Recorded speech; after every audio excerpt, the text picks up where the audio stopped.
Suffolk Pod Show is produced and managed by podtalk.co.uk. I'm Mark Mason. And I'm Susanna Hornby. Episode 36. Susanna will be talking to Cheddar Creative, Rubik's M&E, Insight Energy and Lodge Sports Remedial Massage.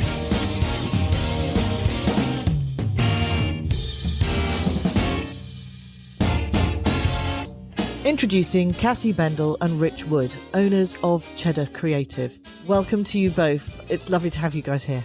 Thanks. Yeah, it's great to be here. We've kind of done a little bit of public speaking, but I believe this is our first podcast, or it's certainly my first. Yeah, my first podcast as well. But I've been saying to Rich for a long time that we need to get onto the podcast. So yeah, Well, here we are. See how it goes. Yeah. Well, proof will be in the pudding. Breaking us in. Yeah, break us in gently. Of course we will. Rich, shall we start with you? I've read about a lot of stuff that you've done in the past, and quite clearly creativity runs through your veins, but you started life with quite a different route. Yeah, I've kind of been around the houses a little bit career-wise. And I think it's just, never really deciding exactly what I wanted to do. But I've always been creative, and I was always writing short stories. And I bought a camcorder when I was a teenager and started making short films and, daft things with my friends, and kind of thought maybe that would be a route that I went down. But I kind of got forced down more of an academic route. And I say forced, I think I just had a bit of a flair for languages. So that seemed to be a better option. So I studied languages and then kind of found myself doing an IT degree. And I think it was just the time, it was the end of the 90s, and people were saying, the Y2K bug is going to hit. And if you know what to do with computers, you'll be able to write your own paycheck. And I was kind of 18 and just thought, oh, money, brilliant. So yeah, I kind of went off and did IT, but I was kind of in that career for a few years and it wasn't really me. And I ended up having a motorbike accident, and I had a few months off work to recover. And while I was kind of doing that, I obviously sort of reassessed and thought about my life and thought, well, I'll try and follow the dream and get back into the filmmaking and see if I can break into the industry. So I did a few years of kind of just being a runner and a camera assistant, and worked my way up to kind of doing more camera work and producing and directing, and ended up making a film that I put a bit of money into, and it did quite well. Won a film festival, the Raindance Film Festival, and got nominated for some other awards. And one of the crew members, the cinematographer, like the guy who basically looks after the camera and the lighting, is a guy called Rob Hardy, and he's just finished shooting Mission Impossible, and he works with Alex Garland, so he's one of the kind of top cinematographers in the world. So that was quite an exciting sort of, I guess, 6, 7, 8 years that I was sort of in that game, but it just became too hard to make a living. A lot of the funding dried up, and I had to think, well, how do I transfer some of these skills that I have, or, where do I transfer them to? And I thought, well, creative agencies, they're doing a lot more with video, and it's all storytelling at the end of the day. So jumped into the agency space, did that for probably 3 or 4 years, or maybe a bit more actually, and kind of started as a marketing manager and eventually worked my way up to creative director, and didn't maybe have the best of experience in those agencies, and was just always feeling like I could probably do this myself. And I'd met Cassie only briefly at another agency. I think we only overlapped for a couple of months, but I'd got to the point where I was kind of thinking, well, what's my next move going to be? Cassie, I guess the stars aligned or whatever, and we kind of had a coffee and had a chat, and Cassie had just set up Cheddar as kind of her own company, and we thought, well, let's see if we can make a go of it together. Quite pleased you did, actually. So, Cass, tell us about your path to Cheddar. Mine is a bit different to Rich's, obviously. I had more of a linear career progression. I've always been very creative with some big, bold and crazy ideas, and I actually grew up in South Africa. And we moved to the UK when I was 15, so I finished my GCSEs, A-levels, and university here in Suffolk. And while at university, I actually did work at the hospital and very nearly became a nurse, because obviously that was something I was really passionate about, and helping people and things like that. And I spent a couple of summers working in America as well, just firstly as a camp counselor, and then for the second year I went in more as a specialist social media role, helping the camp promote itself. And that's sort of what drove me into social media marketing. I found it really interesting. So after university, I left and landed my first job in Australia for a company called Telstra. as their social media marketing manager, heading up their YouTube channel and creating an Instagram strategy. Yeah, so that was pretty excellent job straight out of university, and I think it was the best in-house job I've ever had, although I'm not sure if it was being in Australia itself that made it so incredible. But yeah, eventually I headed home to the UK, and social media I don't think was as big as that at that time in the UK, so I actually really struggled to find a job in social media, and it took me to Cambridge, where I worked in a social media agency. And then time progressed, and obviously I went from agency to agency, and I think I just found that being quite young and softly spoken and female, I didn't get taken very seriously by clients and sometimes even colleagues. And I just think I became fed up with the fact that why do we equate being loud and brash with confidence and therefore talent, when there's a lot of evidence to suggest quiet thinkers and introverts are quite capable, or even more so capable. And yeah, I found that it's sort of more expected that women should be more male in the world if they want to get ahead. And I just couldn't get my head around that, and faced with the prospect of limited career progression and generally feeling like I could do a better job of things myself, I decided to take the risk and get out of my comfort zone and sort of challenge myself to start my own business. And I guess it was at this time that Rich and I crossed paths, and we were both deeply frustrated in the agency space. And it turns out stars aligned, and we decided to do Cheddar as a team, and it sort of progressed from there and worked out really well. Yeah. Well, I think you're both quite different, but you actually have you share common goals. Yeah, definitely. I think, just that sort of frustration that we both experienced, I think sort of made us both realize when we were sort of talking about the things that had frustrated us. There's a bit of a sort of overpromise, underdeliver sort of connotation sometimes around the agency space. And yeah, we just sort of, and really long hours as well. And you sometimes feel like you're being exploited a little bit. And we just thought, well, there must be a way of doing this where we can achieve that kind of healthy work-life balance, actually, do what we should be doing anyway, which, there's a lot of like the overpromise stage at the start with clients. There's actually no reason why you shouldn't be able to deliver on those promises. So we just thought, well, if we're working with good people and we like them and we think we can do good work, interesting work that keeps us engaged, and if it's companies and people that are trying to do some good in the world, that really aligns quite well with our own values. So, and just being very creative driven, very design driven. It almost felt like a few years ago, sort of creativity and design, it was seen as just being like the kind of fluffy stuff. And, it needs to be about strategy and results and all this kind of corporate speak. And we just felt like, people do actually like good design. You look at a company like Apple, design is everything. So why should we be almost apologizing for the fact that we're creative? Let's actually run an agency based upon disrupting the status quo, really finding out kind of what is it that's going to make a business stand out. The marketplace is increasingly noisy, and to actually stand out for the right reasons. There's been a few stories of brands, like certainly during the pandemic, that have got things a bit wrong and actually done some brand damage. So making them stand out for the right reasons. And really that's just about kind of showing to people how you add value, how you solve their problems, and how you enrich people's lives. But if you're just doing the same as what everyone else is doing, then you're not going to get noticed. Yeah, just add to that, Rich, like I'm sure you've said millions of times, but our creative process revolves around the principles of design thinking and human-centered design.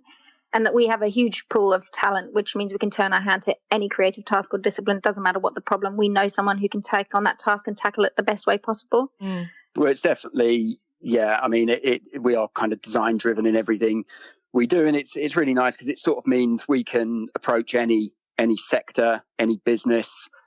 We always go into it with that kind of blank slate, beginner's mindset approach. So even if it is a sector that we've worked in quite a bit, and there are probably some assumptions that we can make that are fairly accurate assumptions, we would rather always start with that blank slate of, well, let's pretend we know nothing about this sector, nothing about this business.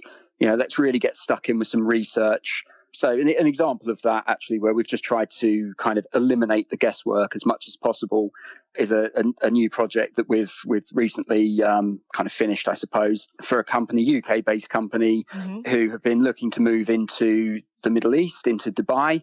And we had to kind of rebrand them and give them more of a kind of global presence, I guess. And We could have just jumped straight in and I guess like translated their strap line into Arabic and, done some of these kind of superficial things. But we thought, well, actually, there's going to be massive cultural differences, and even like color symbolism means totally different things in other cultures to what it does in the Western world. So we really had to kind of get stuck into that research and discovery phase to make sure that, talking to real customers, discovering their pain points and just getting their perspective on things. So, that's an approach that serves us pretty well. So interesting and so clearly incredible at what you do. Tell me more about your agency. How does it work and who do you work with? Well, if I jump in, Cass, I mean, we kind of go through this quite a bit. Our services, it really is quite a broad church that we cover. It's a very long list of services. So, kind of web design and kind of UX, user experience, that's our bread and butter. And that kind of also goes to like the web development side of things, brand strategy, the why, figuring out the values, the mission, the purpose, all of that good stuff, branding, brand identity, logo design, print design, brochures, leaflets, all that. It's all sort of fairly standard. Video production, I mean, as Cass said, if we don't do it ourselves personally, we know people that do. So the whole kind of digital marketing area is pretty much covered. But yeah, I guess we pitch ourselves more as a brand building agency. So we look at each business and try to figure out what is the specific kind of individual thing that this business needs to turn it into a brand, like a recognizable, memorable brand, and then help it grow, but kind of grow in a sustainable way. Yeah. We're brand builders first and foremost, I think. So that's the most important thing to cover off. And our core service always starts with a brand building strategy. And then we'll focus more on the visual identity and brand narrative. And then obviously look at the most effective mechanisms to put that out to the correct audience, whether that's a new website, social media channels, or ongoing marketing or a communication strategy. So yeah, essentially in a nutshell, we focus on two core services, which is ultimately brand strategy and user experience. I'm enjoying talking to you, both of you. I can see exactly why Cheddar has become one of the leading agencies in Suffolk, and if not the region, quite frankly. And you guys have been recognised for this too. Yeah, we've been quite lucky in some respects, but I guess, it is the hard work paying off, but these things don't sort of happen overnight. So we were recognised this year in the Future 50, which is a kind of celebration, I guess, of the region's most innovative and high potential companies. So that was very sort of flattering because we are very much a small company. And then kind of off the back of that, there's a kind of leading creative industry magazine called Creativepool, and it's got a very sort of popular website. It's a kind of social network for creatives, and it covers the whole globe. And if you look on there, we're actually ranked as the #1 brand strategy agency in the world, which we have to sort of take with a bit of a we take that with a bit of a pinch of salt because it's kind of how do they actually qualify this stuff? It must be true. It is true. If it's on the internet, it's true. Yeah, exactly. We'll take it. I think that's amazing. It really is. It is. And we've got our fingers in all sorts of pies. We're also patrons of Inspire Suffolk and have been doing a lot of work with Speakers for Schools.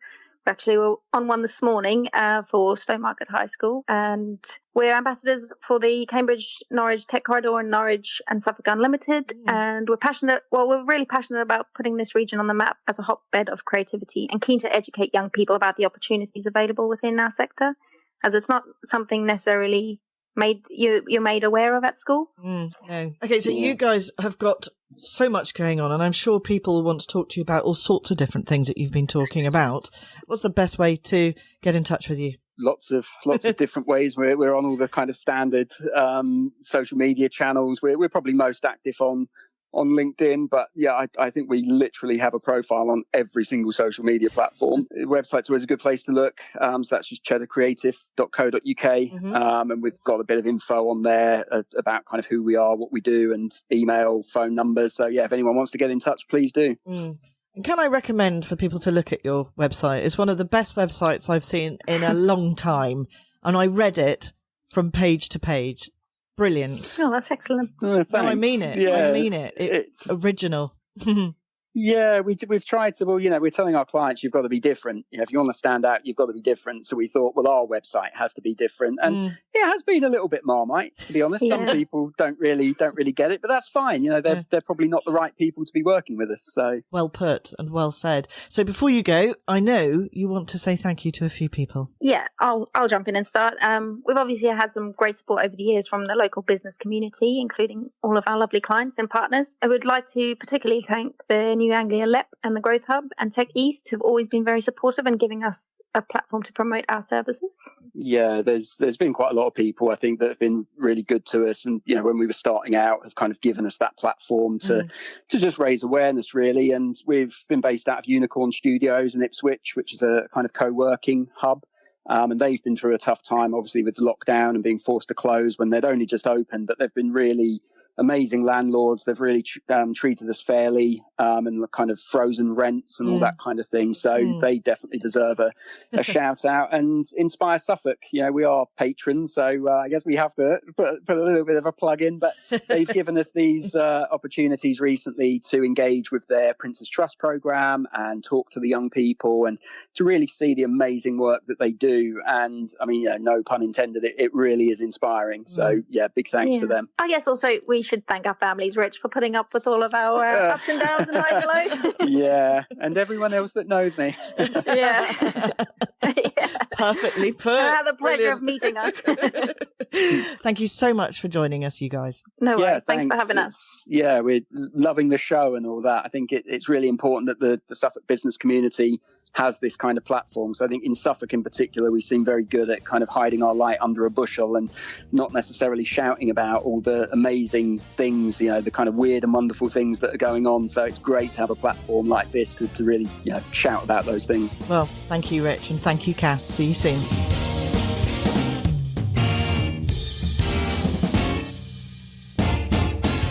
Introducing Milo Williams, founder of Rubik's M&E. Welcome to the show, Milo. Thanks, Anna. Thanks for having me on. It's a pleasure. It's really good to talk to you.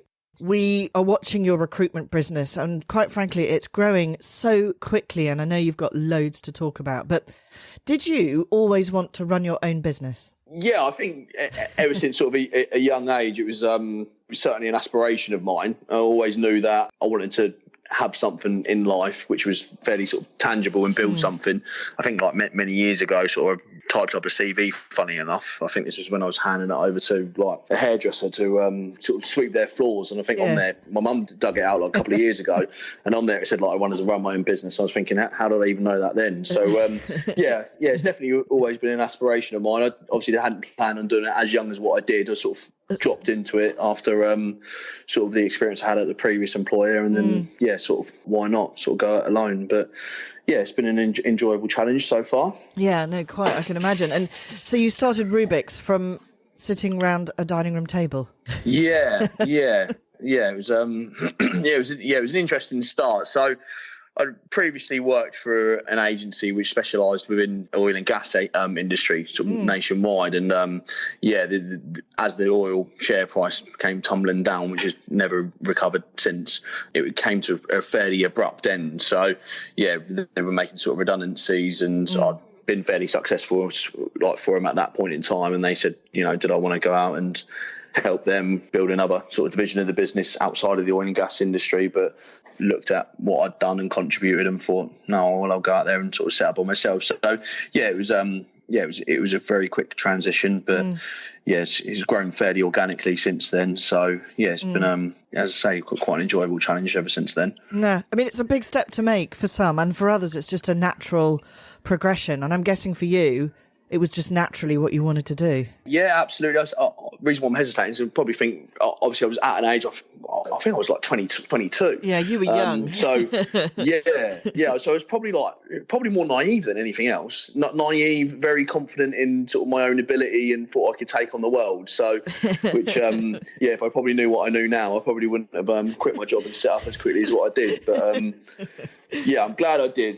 Absolutely no regrets whatsoever. Obviously, it's grown into what it has now, which is, it's got a good foundation now, which is great. Yeah, no, it really has. So specific fields and sectors that Rubik's works within? What are they? We specialise within the mechanical and electrical sector. So it's quite niche on the face of things, but we really drill down on each individual subsector of the industry. So we'll recruit mainly for sort of electricians, plumbers and gas engineers, but that can be on behalf of energy providers, construction companies. We are truly the only agency out there which specialises in the sector and doesn't work outside of anything unrelated to mechanical and electrical. So, we've got gas engineers in houses installing boilers. We've got electricians on construction sites, plumbers doing maintenance on prisons, and we've even got workers working offshore in like the Gulf of Mexico as well. So relating to oil and gas projects. So yes, it's very vast. We've got professionals within sort of the renewable sector as well. So you've got sort of solar, electric vehicle. Both of those spaces are growing vastly, and we've got a pretty good foothold in that industry already. So hopefully that is good seed moving forwards as those industries grow. We'll grow with it. So that's the thought process. Yeah, and it's working. And I just want to add, I mean, you are based just outside Ipswich, I believe, but your work is international. Yeah, correct. Yeah, so the main focus of the business is nationwide. Given my background in international recruitment, I've sort of carried that on throughout the journey of Rubik's. But yeah, certainly moving forwards as we grow more in the renewable space, so looking at battery storage and renewable industries, that will sort of cross over with countries over in Europe and America as well. Like Germany's a pretty big hotspot for the renewable industry. So yeah. The people you're talking about, they really are highly skilled people. So obviously very specific roles that you put them into. And I'm guessing you have to keep a constant flow of these people to your clients. Does that change? I mean, is there always a lovely vat of skilled people available on the market, or can it be a challenge at times? It's a very sort of job heavy saturated market, simply because there's not enough candidates out there. I would say what probably makes us a little bit different in comparison to our competitors is, alluding back to the point that I just made, that all we do is mechanical and electrical. So we're competing against other agencies which may be in the construction space or engineering space, or they may even be sharing a room with other recruiters that are supplying healthcare professionals or whatever it may be. So, we understand it and we grasp it. A lot of the feedback that we get from a lot of our clients is that we're knowledgeable. When I bring people into the business, they go on a pretty strategic training course, not only to understand recruitment and deliver a good service to our customers, but also to understand the industry, to understand the different qualifications. And, there's always rules and regulations changing. The world, like you say, is evolving rapidly, and we have to move with the times. So you have to have your finger on the pulse when it comes to everything. But I'm not surprised. The pandemic has caused problems for everybody, but I know that you've reported in on Q1 as your biggest quarter ever in the business. Yeah, it's been a great start to the year. We're fairly privileged. We sort of service a few of the essential sectors. So anything related to gas, water and electric, it's been fairly buoyant. I think like the whole world within that sort of first lockdown sort of stood still. So that wasn't a good period of time for us. But ever since returning from sort of the new year, we haven't sort of looked backwards, and we sort of grow into the team as well, which is obviously fantastic. And we want to keep on going, keep on driving, and support our clients, and obviously in growing their businesses as well. Okay. Are you seeing it, because I know you work, as you've just said, within the construction sector? Are you seeing, for example, property developers beginning to put money back into projects? Yeah, I guess sort of when you look nationwide with companies picking up the tools and going back to work, it's probably a little bit too early to say. You've got loads of sort of mitigating factors, such as, supply chain now affecting materials and, loads of other factors coming into it. So we'll deal a lot in sort of servicing and maintaining existing properties as well. So our new build experience is mainly sort of limited towards like installing, new boilers or maybe new solar systems and stuff like that. I mean, I haven't asked you to prepare for this, but how many contractors have you got out in the field? Do you know off the top of your head? Yeah, it's an interesting one. I've actually done something similar earlier in the week, but we're knocking on the door of 100. Yeah. So it's getting to a decent number, because not only do we do contract recruitment, we also do permanent recruitment. So I believe in Q1 we hit like 100 engineers placed either in contract or permanent roles. So that far eclipsed what we've done sort of in last year in total. So it's been a good start. Yeah. Now, despite doing all of this, you're also developing a new app. Can you tell us a bit about that? Yeah, I can tell you that we're developing it. It's still sort of in, don't say the early stages, but yes, in sort of the middle stages of now actually we can sort of put it to good use. What we tend to find is that there's a gap in the market there for our customers to tap into our database, which we think is fairly unrivaled, and try to automate the process so that enables them to have a wider spread of network and also allow the process to be a little bit more autonomous in terms of moving forward and, like I say, moving forward with the times as well. So it will be sort of an app basically, in short, that will allow our end customers to speak to our candidates, and also there might be sort of the introduction of sort of materials for engineers to be able to come in and get their own sort of materials from the app as well. Brilliant. It's changed quite a bit even over the last month. So it'll be interesting. Hopefully we can get it out by the close of this year, which is the target. I love that. I think that's really clever.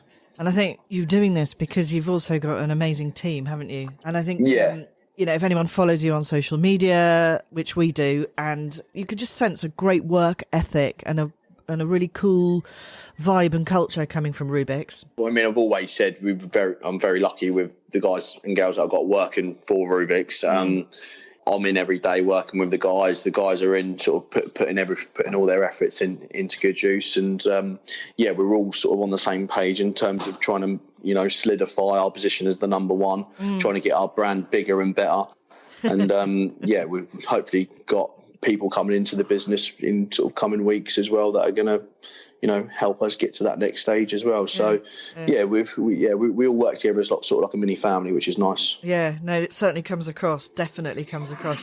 I just love your entrepreneurial spirit. It's addictive, and not only have you do Rubik's and you're developing your app, but you've also set up a new company last year in the height of the pandemic, Chainbox Global. Yeah, so clearly obviously no one saw it coming last year, and when we sort of went into lockdown, it was very much a sort of see sort of where the business is going. What does the future hold? I think everyone was sort of like, right, okay, well, we're in lockdown.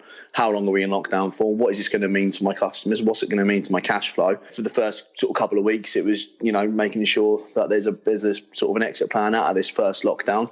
But obviously it went on for a bit longer than what everyone anticipated. And after about 3 or 4 weeks, when recruitment really was put on hold, because the first lockdown, I think it was bad for everyone, unless obviously you were sort of on that sort of front line. Set up Chainbox Global, which is essentially like a middleman for PPE and consumables, which was obviously nice to help people and obviously provide a service from sort of our network that we've got as well, which is it was good. Yeah, rather than sort of sitting around at home for a few weeks, which was good. It was very much like that, wasn't it? In that lockdown, it was either do something or just sit and worry, and you'll definitely do something. Yeah. Well, it'd been such a long time since I sort of played FIFA consecutively for like 2 days, and then it got to like the second day, and I thought, this is not for me. So, that was probably the main motivation, to be honest with you. Yeah. Well, no, everyone's got one. Yeah. So, if people want to get in touch with you, Milo, what's the best way? Best way is call the office, speak to someone. We're here. We're always on the other end of the phone. So our office line's on our website, and candidates, clients can obviously get in touch. Candidates can register to receive job alerts when we register the latest vacancy in their area, whatever that may be. And myself and all the guys are on LinkedIn as well. Right. So we're always contactable, whether that be via social media, LinkedIn, emails, phone. Very accessible. So that's rubiksmne.com. Correct, yeah. Thank you so much, Milo, for coming on to the Suffolk Pod Show. It's been great to have you.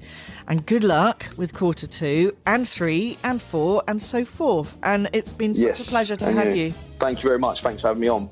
It's great. And we'll talk to you soon. Great. Thanks, Anna.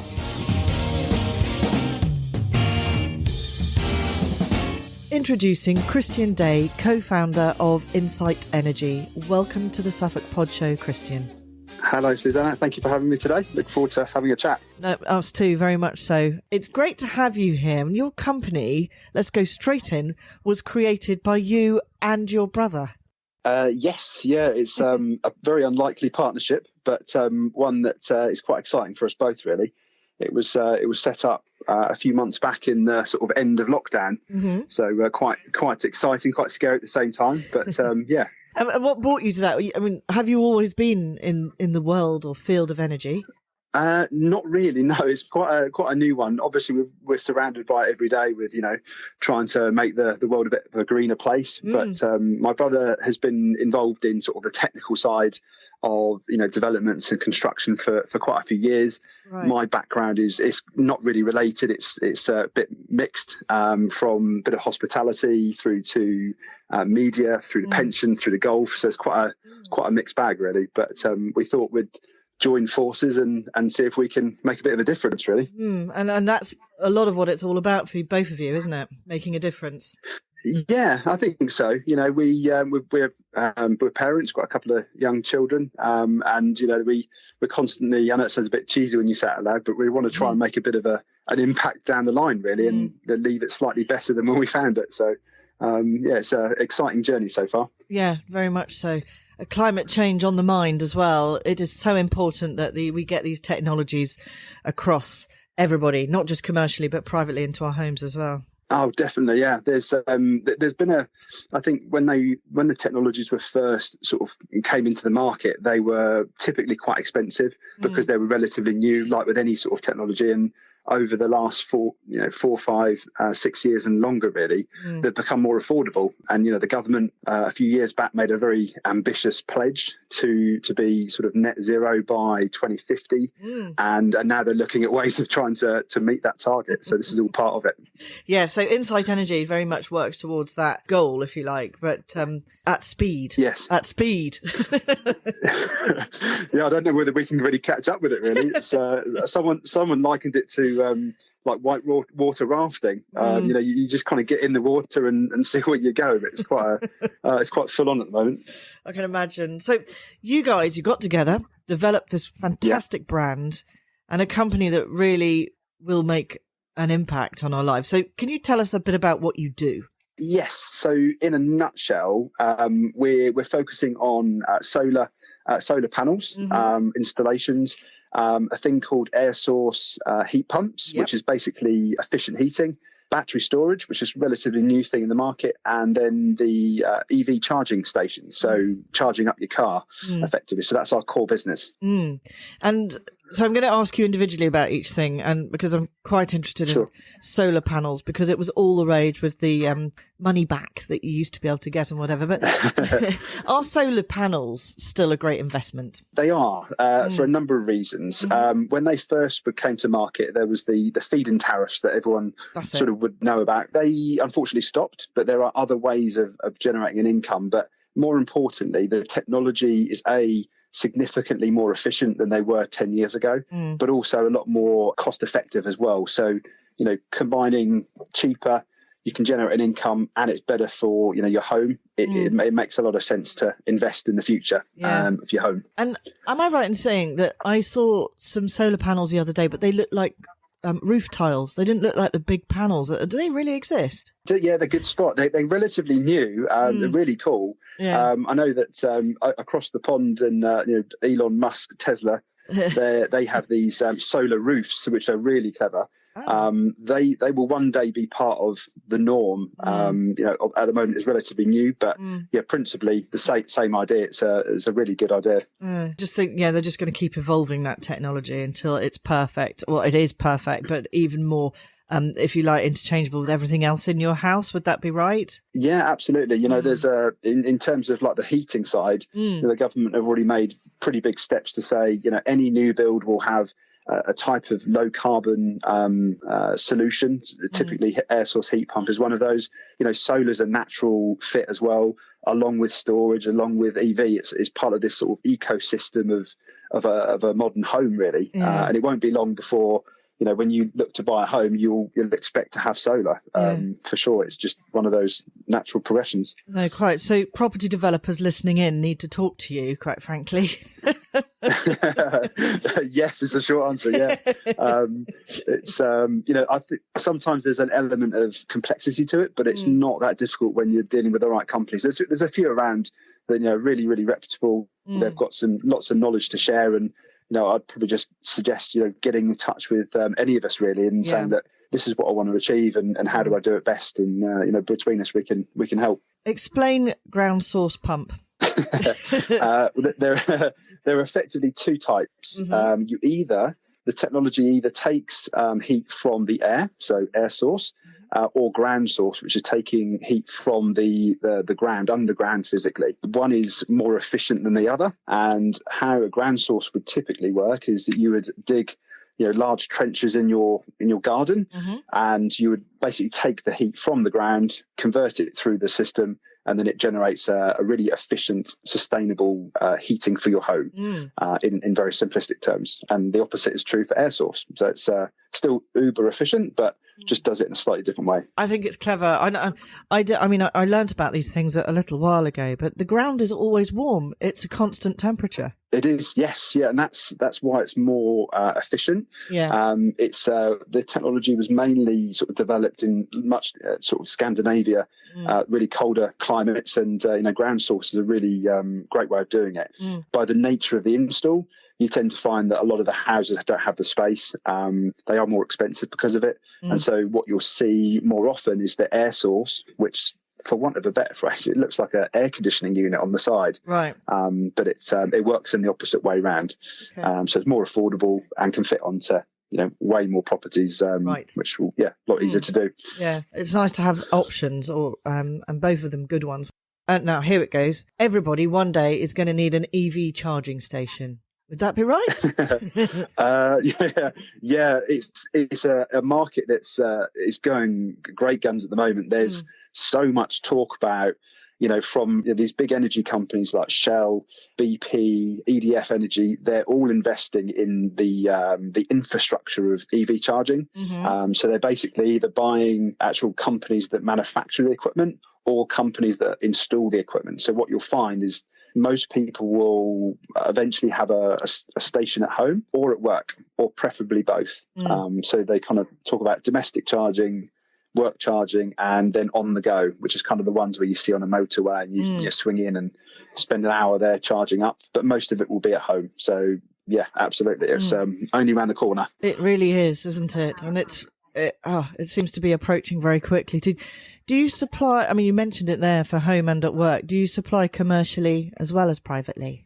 Yes, we do. They're quite different propositions. I was talking to Peter Frost earlier on, who sort of looks after the environmental side in the council. And there's a really exciting project called Plug-in Suffolk, which is effectively supporting and funding and sort of developing locations in Suffolk that have no business or commercial reason to have installations done. And what they do is effectively say, look, a village hall, let's say in Clacton or whatever, they would actually start supporting EV charging to kind of build this base of infrastructure that ultimately just drives confidence. So if you're a village person and you're considering EV and you're thinking, well, I can't charge, this just gives that little bit of confidence that they can. Yeah.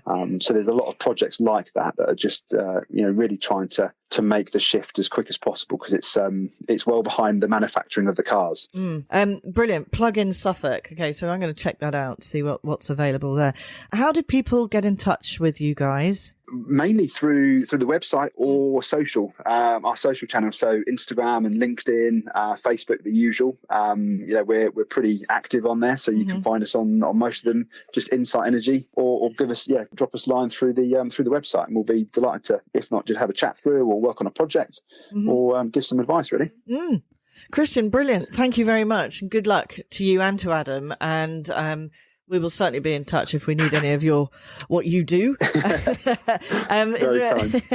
I think, the future is unknown, and it's people like you guys who make it feel so much more approachable and safe. So thank you. Thank you very much for your time, Suzanne. I really appreciate it. It's good to chat. I'd just like to say thanks very much for my support for my brother, really. We never really planned this, but it's come to fruition, and it's very exciting. And all the people that I know that are kind of supporting the venture, it means an awful lot to get it off the ground, and couldn't really do it without them, to be fair. Thank you, Christian. We'll catch up soon. Thank you. Okay, bye-bye.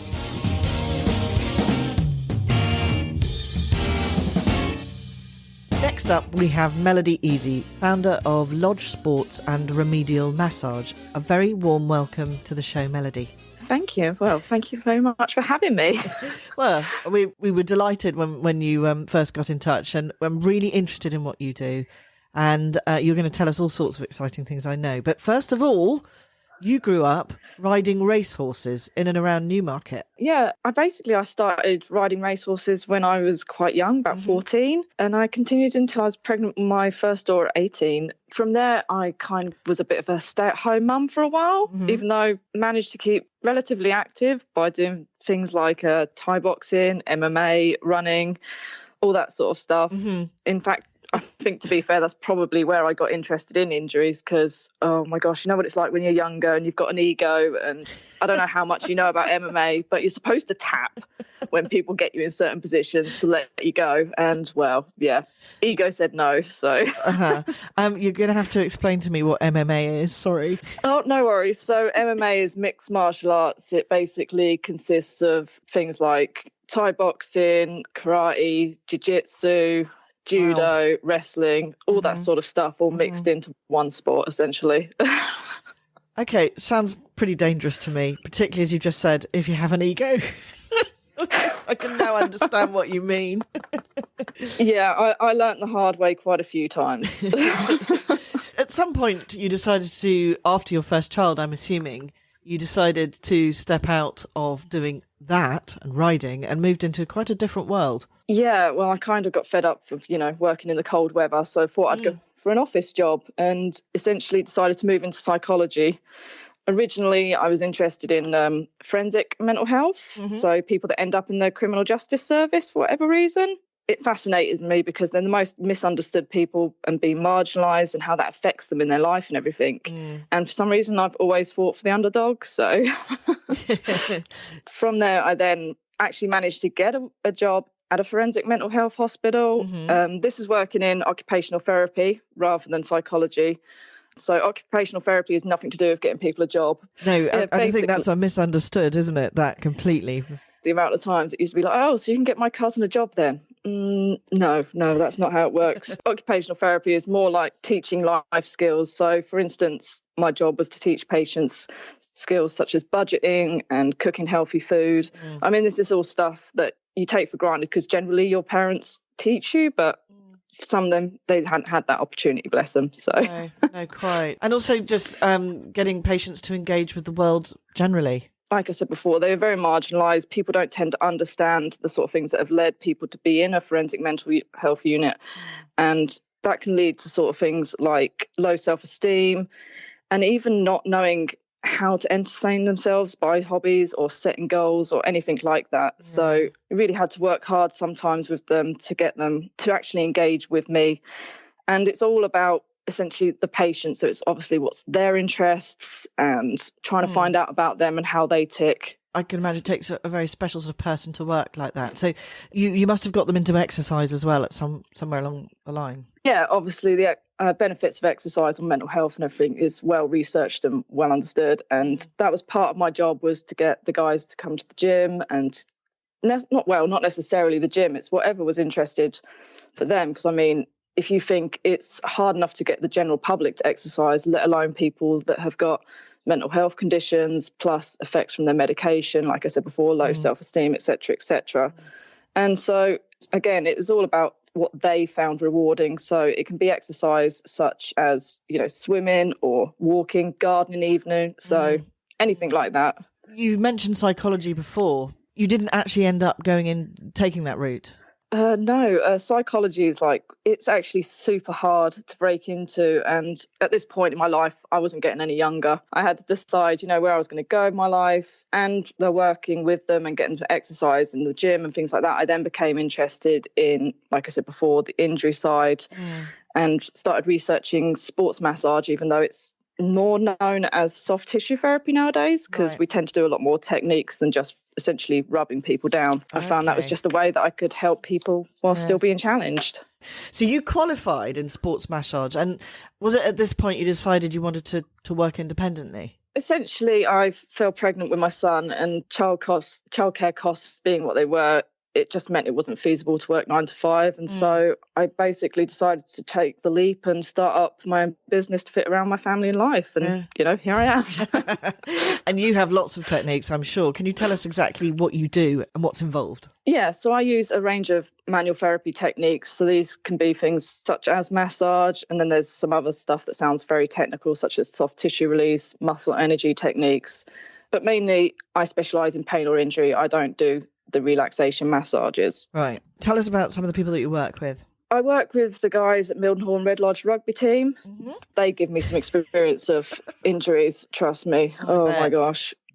So I think, lots of hamstring strains, rotator cuff tears, all that sort of thing. Obviously rehabbing them back for a return to sport. But I do also do other sports people, such as the triathletes, endurance runners, the manual workers, the office workers. That's usually a case of, to be honest, back pain, neck pain. I see that quite a lot, especially where we've obviously been in a bit of a pandemic and everyone's been sat at home at the dodgy kitchen table, their necks all tightened up from working basically in the wrong position all the time. Yeah, and I can imagine they've got a lot of clients doing that. So you're highly qualified at what you do, but as far as I understand, the massage industry is a bit of a minefield. Yeah, a lot of people don't realise that it's actually completely unregulated. So literally anyone can start up from their garden shed if they wanted to and just call themselves a massage therapist, and no one can stop them, which is a little bit scary, obviously, especially if they're dealing with pain or injury. That's why it's really important to check qualifications, because it's literally only the level 4 and the level 5 massage therapists that are actually going to be insured to deal with pain or injury. Oh, right. Okay. I didn't even think of that. So, and what level are you? You're level 5, are you? I'm level 5, yeah. So that's the highest massage qualification you can get in the UK. So it's it's advisable for patients and future patients to check who they're using for their massage. So can you tell me a bit about how you work with your patients? Yeah, obviously treating pain or injury, it's more complex than just giving someone a rub down a list of exercises. You can't just treat the pain. You've got to treat literally the whole person that you see in front of you. Even if 2 people come to you and they have the same injury, the presentation and the treatment will vary greatly depending on their life stresses, what they do for jobs, what they do in their downtime, even their beliefs about pain, whether they think pain can change, what they believe about the injury itself, and obviously what they've been told by other medical professionals and friends, family, etc., etc. You have to work with all of that, Some other rehab businesses, services, they just can offer a cookie-cut approach, and this is basically where they fail. I can imagine, because it's just so particular to the individual. And what about people who are not so comfortable in taking their clothes off and bearing all?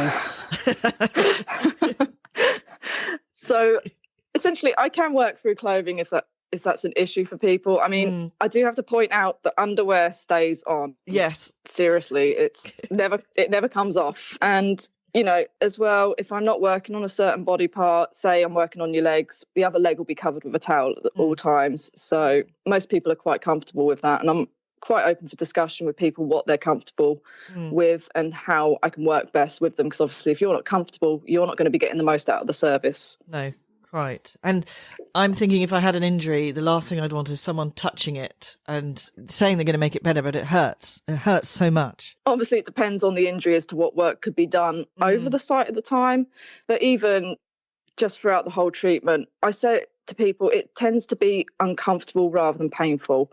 And at all times, again, the client, they're the ones in control of the pressure. If it's too much pressure, just let me know. Or alternatively, if some people like a firmer massage. And so, ask for more pressure, whatever people are most comfortable with. Melody, you've worked really hard over the past few years, and even in this pandemic, which must have been really difficult for you. But I've seen that you've compensated with online consultations, and you have a brilliant social media presence. But I'm getting to it. Tell us about your podcast. The podcast. So it's called An Honest Conversation. It's basically the brainchild of myself and Vic. Vic, she runs State 11 in Spalding. It's another soft tissue therapy place. She runs it with her husband, Greg. They tend to do not massage, they do a different technique. It's called Rapid. It's quite an intense treatment, I think is probably the best way to put it, but it really works. It's definitely, worthwhile. So we basically met on the level 5 course that we did. I think basically Vic's job throughout the podcast is to keep me in line, stop me swearing so much. So I get a stern look off her every now and then. It's like, oh, okay. But what do you talk about on there? Tell us about some of the episodes. So essentially, we kind of aim it mainly for those that are in the massage business, but we also like to aim it towards clients as well that want a peek under the towel, for a better aim than words. But basically we cover subjects such as how to keep yourself safe. I mean, this is incredibly important if you're a mobile massage therapist and you're going into other people's homes. I mean, we also do what isn't taught on courses, so such as marketing yourself. The majority of people on massage courses will be looking to set up themselves, and we don't really get taught marketing, which is a massive part, obviously. And I mean, Vic, she's got a master's in computer science, so she went and did all her website wizardry, which I think is on YouTube. I put that on the YouTube channel as well. So okay, all right. So we need to look out for that, an honest conversation if we're interested in the industry, and also from public perspective. It'll also be pretty interesting stuff. Yeah, I mean, we do also tackle like massage myths, like, massage detoxifies the body and things that other less reputable therapists will tell people. That was quite a popular episode. Yeah, I'm sure. I actually thought that was the case. It doesn't then. No, I'm afraid not. The only thing that detoxifies your body is your liver and your kidneys. And if they're not working, you need a doctor, not a massage therapist. You heard it from Melody. Now, if people want to get in touch with you, where do they go? So there's my website, all the W's, lsrmassage.co.uk, or I'm on Instagram or Facebook at lsrmassage. Brilliant. Thank you, Melody, and thank you so much for telling us all about what you do. Is there anybody else you'd like to thank at this point? Well, I think I have to definitely mention the long-suffering husband, don't I? Bless him.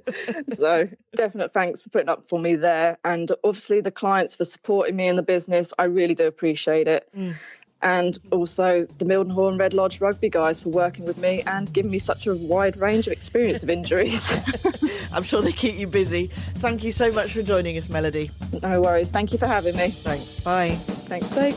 Thanks for listening to The Suffolk Pod Show. Find us on Facebook, Twitter or Instagram, or you can visit our website, podtalk.co.uk. And here's our disclaimer. The Suffolk Pod Show will not be held responsible for any omissions or errors in its podcast. The Suffolk Pod Show is produced purely for entertainment purposes. Views and opinions are that of our own or that of our guests.